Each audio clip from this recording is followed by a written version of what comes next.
Abelão, o pai do bem. Seja bem-vindo e parabéns pelo teu guri. Exatamente, obrigado aí. Hoje o dia foi longo, Foi? dificuldade para ele dormir, mas agora tá dormindo, que a gente combinou, falou, ó, hoje tem troca, tem paredão, então, ó, fica um pouquinho quietinho aí, deixa passar o Big Brother, aí ele pode acordar para mamar e tudo isso. A gente vai falar desse Flamengo aí, que a gente pode dizer que é o feliz ano novo do Flamengo, né? Não seria exagero, por mais que seja a 7ª rodada já do Carioca, mas a primeira rodada onde o Flamengo vai ter força máxima, a primeira rodada com o Rogério Ceni no banco de reservas, tirando o Gabriel, que jogou sábado contra o Boa Vista, um time todo novo, todo completo, e a grande novidade diante da expectativa é a manutenção do Arão na defesa. Não é uma novidade porque já foi do Brasileirão, mas até com o Bruno Viana muito bem nesse início de Carioca, esperava-se uma zaga formada por zagueiros, mas o Rogério Ceni, até visando aí a Supercopa e até por uma coerência ao time que conquistou aquela arrancada ali que deu o octacampeonato brasileiro, manteve o Arão na defesa, manteve o Arão ali na zaga, joga ao lado de Gustavo Henrique, então o Flamengo é quase com força máxima, deve ter a volta também de Diego Alves, então o Flamengo aí que faz esse laboratório, 2 rodadinhas contra Bangu e Madureira, mas está pensando mesmo na Supercopa contra o Palmeiras, dia 11, em Brasília. Caê, vamos fazer o seguinte, temos vários assuntos para conversar com você, para ouvir a opinião do Mansur, também do Rafa. Vamos colocar o campinho, já que você começou a falar da provável escalação, a gente passa cada nome e aí você vai trazendo as informações ainda mais detalhadas, pode ser? Vamos lá, não tem muita novidade, como eu disse, Diego Alves, Isla, Gustavo Henrique, Arão e Felipe Luiz, meio campo com Diego, Gerson, Arrascaeta, Everton Ribeiro, ataque com Bruno Henrique e Gabriel. Repito que a grande surpresa aí diante da chegada do Bruno Viana e do que se esperava é o Arão mantido na zaga. Rodrigo Caio ainda fora, mas a boa notícia também é que a tendência é que ele já jogue contra o Madureira no domingo, para ficar à disposição para a Supercopa, mas é esse Flamengo aí que mantém o padrão, o estilo de jogo do time campeão brasileiro. E até eu queria trazer o debate, trouxe ontem no Seleção, mas o Mansur e o Rafa são especialistas aí. Um Flamengo que não tem muito a ver de formação, de tática, de posicionamento com o que vinha sendo o do Mauricinho, né? Um Flamengo que foi muito elogiado ali pelos jovens, Hugo Moura, João Gomes, Mateuzinho, aproveitaram bem a oportunidade, mas pensando que agora mesmo começa para valer a temporada, eu confesso que são mais avaliações individuais, mas que são jovens que vão ter que se enquadrar num estilo diferente de jogar do que eles vinham jogando com o Mauricinho, né?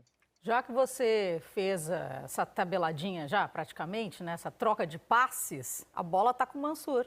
Pega aí. Comigo? Tá bom, peguei. Olha, eu acho o seguinte, eu acho que se você pensar em termos de desenho tático, o time do Mauricinho ele tem uma diferença em relação ao time de alguns momentos do Rogério, de quase todos os momentos do Rogério, porque ele utilizava um formato de 4-3-3, mas com um volante e 2 meias, embora o segundo fosse o João Gomes, um jogador jogando de mais de uma intermediária a outra.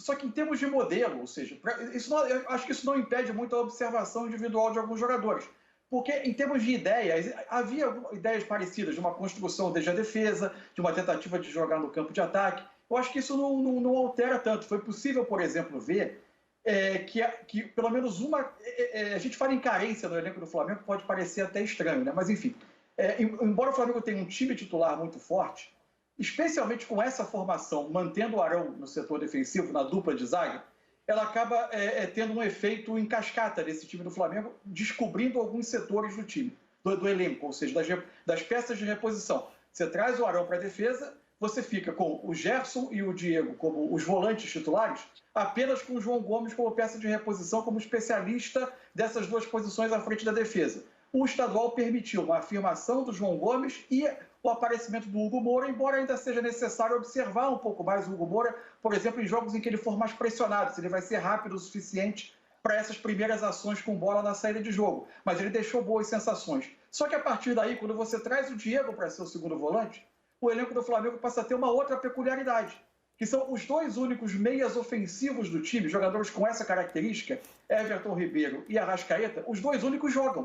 Sempre que é preciso substituir um dos 2, aí você tem sim uma alteração de característica. Ou o Vitinho, que é um jogador que eu acho até que rende melhor pelo centro do ataque, mas que pode jogar pelo lado, mas é quase sempre um atacante de lado de campo que entra. Então, eu acho que o fato é que o estadual serviu para observações individuais, sim, na minha opinião, embora eu compreenda muito o ponto que o Caio colocou, acho pertinente, mas acho que serviu para observações individuais, serviu para deixar alguma tranquilidade sobre o Bruno Viana como uma peça que está pronta para entrar a qualquer momento na defesa, sobre os dois volantes, mas o Flamengo segue com uma necessidade, na minha opinião, de ter pelo menos um meia que seja substituto de Everton ou Arrascaeta quando necessário, para que você não precise sempre mexer na estrutura do time. Agora, aproveitando já para passar a bola para o nosso lateral direito aqui, ó. Estou um pouco mais à frente, né? Eu sou do time da frente, estou no ataque. Tem fôlego para ir e voltar esse lateral aí? Será? Nenhuma Tem? chance, Caê. Ah, para, Rafa. É lateral isso? Você defensivo, mixa, joga lagartixa? preso na linha de defesa. Ah, Rafael. Você tem que dar conta. Não, que nem diz lá na terra, não tem mixa, não lagartixa. passa da linha do meio campo. Hã? Não passa da linha do meio campo, é só a marcação. Tá bom. Vou aproveitar aqui o conhecimento do Rafa. Rafa, na tua opinião, você acha que os times, o Flamengo poderia ou deveria usar na base o mesmo modelo do time principal, como acontece também no Barça, que a gente já acompanhou e a gente já ouviu falar? Eu acho que o efeito Barcelona, ou o projeto Barcelona, era muito específico, né? Eu não acho que replicar é o melhor dos mundos. Eu entendo que o jogador, na base e em toda essa trajetória até chegar ao profissional, ele tem que vivenciar o maior número possível de experiências, né?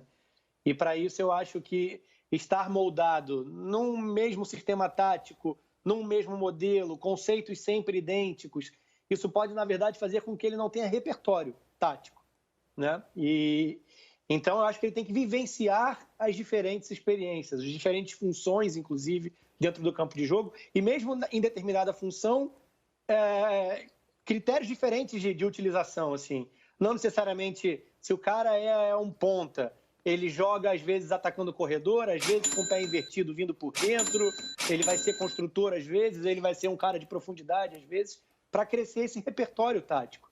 Eu não acho tão fundamental assim que você replique. Você vai estar falando até, talvez, de uma acomodação mais fácil num salto do sub-20 para o profissional. E aí a gente pode até falar de times que tenham desenhos parecidos e estratégias de jogo e conceitos parecidos. Isso vai facilitar o aproveitamento do jogador do sub-20 no profissional. Mas se ele vier sempre, né, no seu histórico, na sua bagagem, com essa visão bem enquadrada em determinados conceitos e uma determinada forma de atuar, o que vai acontecer é que ele não vai conseguir expandir, né, o seu jogar. Eu acho que isso é mais importante, pensando em carreira, em formação, em trajetória futura, do que simplesmente só adaptar a forma como ele atua de uma categoria para outra, para ele dar uma resposta imediata no profissional. Isso acaba sendo pequeno se você pensar no todo, né, de maneira mais complexa. Vamos voltar lá para o nosso lateral esquerdo. Pai perdão. do bem. Fala, meio de campo, Perdão, vai. desculpa. Já estou atrapalhando o andamento aí dos trabalhos, mas enfim. Só para acrescentar uma coisa que eu acho importante. Claro. Eu concordo inteiramente com a questão do Rafa quanto à formação. E acho que no mundo real do futebol brasileiro tem outros dois elementos. Primeiro, você vai unificar com o quê? Se o profissional você tem mudanças seguidas de treinador sem observar quase nunca uma coerência de modelo. São raros os clubes que você aponta o dedo e vê nas trocas de treinador uma coerência de modelo. E segundo, a realidade é que boa parte da linha de produção do futebol brasileiro, e inclusive isso está muito claro no orçamento dos clubes, o quanto se conta com venda de jogador, né? Quanto mais você der a ele um repertório, você prepara ele para diferentes contextos de diferentes mercados que possam vir a absorvê-lo. Então, a formação de um jogador mais polivalente também atende a algo que hoje é fundamental na sustentabilidade financeira de muitos clubes brasileiros, que é a venda para o exterior. Caemota, lateral esquerdo, você consegue, né? Joga com o pé invertido, mas tudo bem, a gente tem recurso. Isso é boa. Te botei numa rua, então. Bom, vamos falar da situação do Rodrigo Caio, que deve estar à disposição somente, então, para a final da Supercopa no dia 11, certo? Exatamente. O Rodrigo, ele jogou ali aquela retinha final de Brasileiro já no sacrifício, assim, teve uma temporada com muita dificuldade, muitos problemas de lesão. E aí, ali, quando chegou na reta final, ele foi mesmo para o tudo ou nada, jogo contra o Corinthians, jogo contra o Inter, jogo contra o São Paulo. Acabou se desgastando um pouco mais do que deveria até. E aí, toda a comissão técnica, com o DM, eles fizeram já uma programação prevendo que ele se preparasse para a Supercopa. Então, ele só se juntou ao elenco nessa semana, vai começar a trabalhar com todo mundo com bola a partir de quinta-feira. A tendência é que jogue contra o Madureira e se prepare para enfrentar o Palmeiras. Foi até assim também ano passado para o jogo contra o Atlético Paranaense, depois da Recopa também contra o Del Valle, quando ele volta também de férias com lesão e se prepara para esses jogos importantes. E também é bom pontuar que o Flamengo chegou ao tal do patamar, onde ele se dá o luxo de que esse Carioca, a verdade é que ele entra só para não perder, né? Mas tudo gira em torno ali da Supercopa no momento, depois do início de Libertadores. Então, a percepção da comissão técnica e ali internamente era de que não tinha por que arriscar nada com o Rodrigo Caio, até para que ele tenha uma temporada de menos lesões. O Rodrigo Caio, que é uma peça fundamental nesse elenco, seja Arão, seja Bruno Viana, seja Gustavo Henrique, seja a gente lá improvisado, é Rodrigo Caio mais um na defesa. Então tem essa preocupação mesmo para que ele esteja bem na temporada e visando esse jogo do Palmeiras em Brasília. Eu ouvi bem, você falou seja agente improvisado. É verdade isso? Não sei se você sabe, mas eu formei uma das grandes duplas de zaga da história da Copa Sérgio ao lado de Thales Soares. Né? Ah, é? Sabia Era não? uma coisa bem Meu assim, Deus. meio que eu como... Mansur acompanhou algumas partidas ali, eu como bom campista, né? Tava ali meio estilo Advan, e Thales Soares com toda a sua classe, estilo veterano. Que isso, o Mansur duvidou, hein? Não, eu não posso falar nada, porque você sabe de que eu jogo, né? De teimoso. Ai, meninos, vocês são demais. O Rafa só ri, né, Rafa? Fica só ali fazendo aquela análise e tal. Jogar que é bom, nada. É um passado muito distante. Passado muito... Olha, ainda mais nessa situação que a gente tá, né? Não dá nem para arriscar jogar uma bolinha, mas saudade de tudo que a gente já viveu. Aproveitando que o Caê trouxe essa situação do Rodrigo Caio, falou que o Flamengo está realmente num outro patamar, em que o estadual acaba não sendo o principal objetivo. Rafa, a entrada do Rodrigo Caio, então, antes, quem sabe contra o Madureira, vai ser só para ganhar ritmo mesmo. É para isso que o estadual vai servir nesse momento. Eu acho que é o melhor. O Flamengo, ele abriu uma margem tão grande, né, quando a gente compara com o futebol carioca, que ele vive o melhor dos mundos. É claro que há uma pressão, né? Se o Campeonato Carioca não for conquistado, isso vai ser considerado um fracasso pela diferença, enfim, de investimento, de qualidade do grupo de atletas, de objetivos na temporada.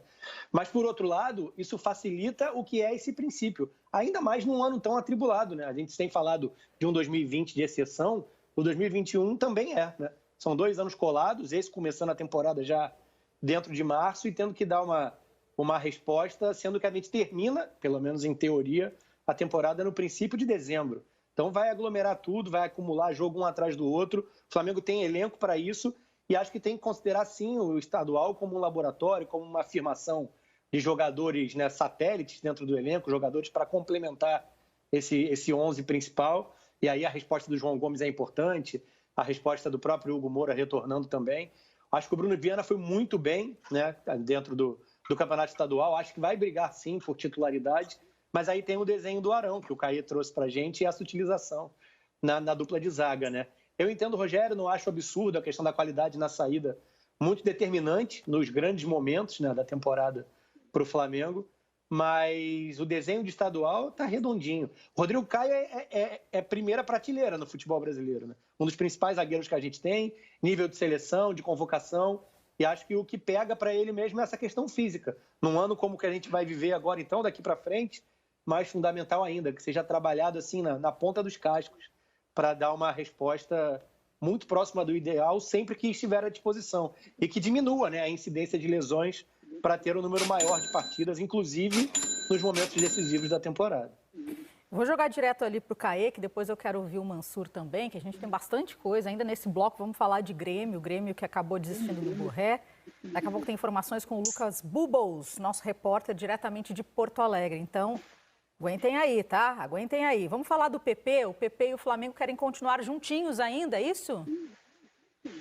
Exato. O PP é muito mais uma questão de mercado. Um Flamengo que não tem tanto dinheiro para investir nesse mercado depois de dois mercados milionários aí nos últimos anos.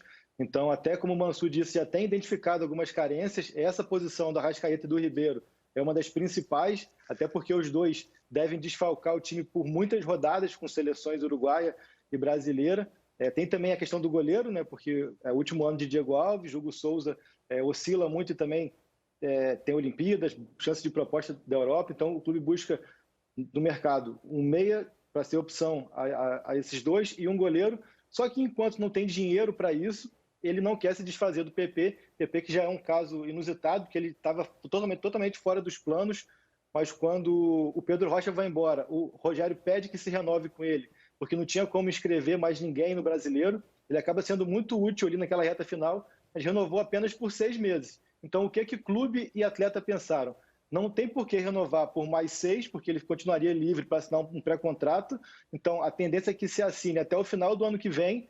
E se por acaso ele continuar sendo útil, ele fica aqui. Se ele perder espaço por conta, como falamos, de Hugo Moura, de João Gomes, de tanta gente, ele pode ser emprestado e é uma opção do Flamengo de fazer caixa, de fazer dinheiro com uma venda futura. Então, a tendência é que se renove até o fim do ano que vem. O atleta e seus agentes entendem que é interessante manter a grife Flamengo, mesmo que ele não jogue tanto. E para o clube é bom manter uma peça, já que não tem tanto dinheiro para investir, né?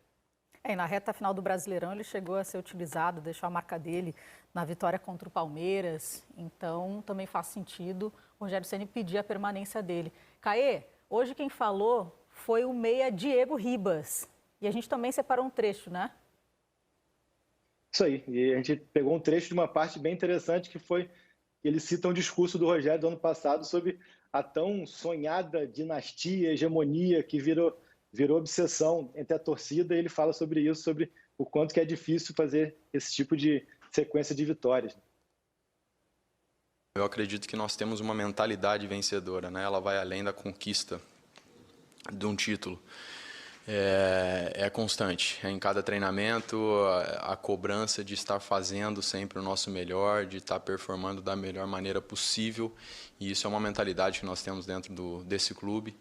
E que, como foi comentado, né, na temporada passada, o Rogério Ceni até disse, foi muito feliz no que ele disse, que não seja apenas 1 ou 2 anos, né, de vitorioso, sim, uma era vitoriosa, e esse é o nosso objetivo, é isso que nós queremos, e para isso temos que exigir muito um do outro, para que nós possamos manter esse nível, e eu creio muito que nós vamos conseguir. Agora eu quero ouvir o Mansur, depois do Diego. O Diego está muito à vontade, 36 anos, tem experiência, e falou que sim, né? A gente ouviu ali um discurso muito, não cauteloso, mas um discurso muito à vontade, muito tranquilo, eu diria. E na verdade, tentando lidar com essa expectativa de sarrafo muito alto que cerca o Flamengo. A gente vive uma era do futebol em si, em que você teve uma concentração de riqueza, uma concentração de renda numa quantidade menor de clubes. No cenário, em vários lugares do Brasil, não escapou a isso, você ampliou diferenças.